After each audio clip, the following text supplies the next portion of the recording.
Hey everybody, my name's Bradley Ross. When I decided to apply at the Chop Shop, I really didn't have a real reason why. I just felt like it was something that I should do. I'm going into my third year as a sound design / computer science major at Michigan Tech. I go to school with Chris Trevino from season 3, also known as Viers, and he was really helpful. He came in for the interview wearing a tie. You don't get to wear a tie during the interview because, you know, it's my studio. Nobody gets to dress better than me, right? Of course, he walks in the door and I'm like, okay, take off the tie and let's sit down and get down to business. I tried to have a conversation with Rick, just kind of telling him who I am and what I'm all about. And I could just see the look in his eye. I said, you know, you got the gig, yeah. Rick has made more sound effects than anyone else on this planet. I like working with Rick because he makes it fun all the time. He's always laughing with us, making up jokes and stories.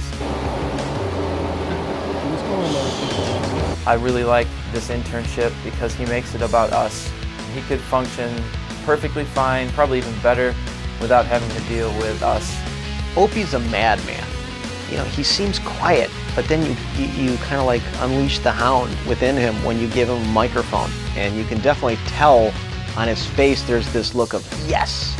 I've done a lot of Foley, I've done a lot of editing, I've done a lot of field work, and just in general I enjoy everything. I like the people I work with and the situations that we get put in. I typically keep him close to me when we're out recording, just because I like his style. I like the way he thinks. I like the way that he's not there to just point a microphone. He's there to find where to point the microphone. While I've always done good work, I've never really gone out and talked to people about it. And I think that's what the Chop Shop has helped me do, is to just expand my social experience. He's the dark horse of the group. He's the one that has a lot of talent and ability, doesn't brag about it certainly, and doesn't really necessarily show it. It's just one of those things where if you give him a chance to perform, it's just, you stand back and go, wow, look at what he's doing, you know?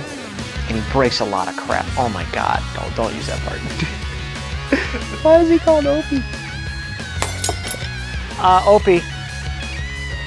They're gonna crash if you drop them. Opie! Remember that time we went to the junkyard and we did all that hard work and you weren't recording anything? It was just that. That was so much fun. With something as special as this, I'm gonna feel that I will not have taken advantage of all the fun people I've been around and the opportunities to go out and record and get cool sounds. Opie will end up in jail, but it won't be his fault. He'll end up being framed or just being like in the wrong place at the wrong time. In a perfect world, I'd be involved with pretty much every discipline that involves sound, film, radio, television. But if I had to choose one, it would be video games. In video games, the player interacts directly with the world that the developers create, and I feel there's a lot of opportunity for sound to be a large part of the world and interact directly with the player. I think Opie's going to end up in the video game world. He's going to latch on somewhere, and I think he's going to impress them. Even though I know I can't stay here forever, I know that I've learned a lot, and I've changed a lot, and that will stay with me for the rest of my life.